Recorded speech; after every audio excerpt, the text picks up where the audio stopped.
Magandang buhay, mabuting tao. Hello guys, magluluto na naman tayo ng baboy. Ngayon, ang gagawin ko sa aking baboy ay nilagang baboy naman.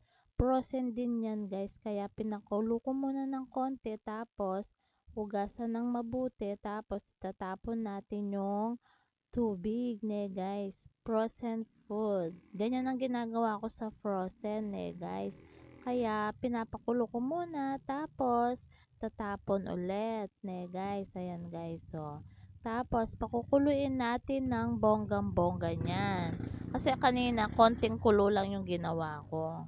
Ngayon, ayan, nilagyan ko na ng pampalasa guys. Sibuyas, paminta, bechin, asin, ganon mga pampalasa kong nilalagay guys. O hintayin natin kumulo ng kumulo hanggang sa lumambot ang gulay. Ngayon ang mga gulay ko pala, babanlawan muna natin sa running water guys para todo maalis ang mga dumi-dumi sa gulay. Alam mo naman yung gulay, nakatawangwang lang kung saan-saan guys. Ayan no. Tsaka yung pechay natin nilalagay ko lang gulay pechay guys. Yan. Favorite namin kasi yung pechay guys. Kaya yan, banlaw-banlaw muna ng mabuti guys para maalis yung mga alikabok-alikabok kung saan-saan guys. Ayan no. Todo banlaw. Ayan. Ngayon, ganyan lang ang sahog-sahog ko guys. Guys.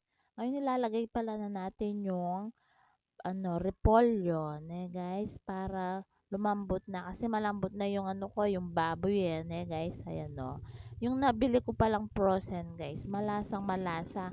Kaya frozen na lang muna ang aking binibili, guys. Tsaka alam mo na, mura lang, guys. Kaya magpo-frozen muna ako, guys. Malasang malasa ang frozen. Sabi nila mas masarap pa daw yung frozen sa prito. Hindi ko pa nasusubukan ng pritong baboy. Kasi medyo, kapag prito kasi medyo gastarol sa ulam guys. Kapag sabaw kasi matipid. Hanggang gabi na tong ulam namin guys. Nilagang baboy guys. Lutong kapampangan guys. Ganyan lang ako magnilagang baboy. Tipid guys. Kung yung sa iba guys, masahog pa yan. Lalagyan pa ng patatas, saging na saba, ganyan.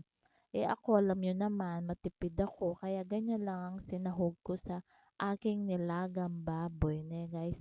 Masarap pa yan guys, kompleto. May patatas, may saging na saba, ganon. Kung marami kayong pambili guys, yun ang gawin nyo guys. Guys, thank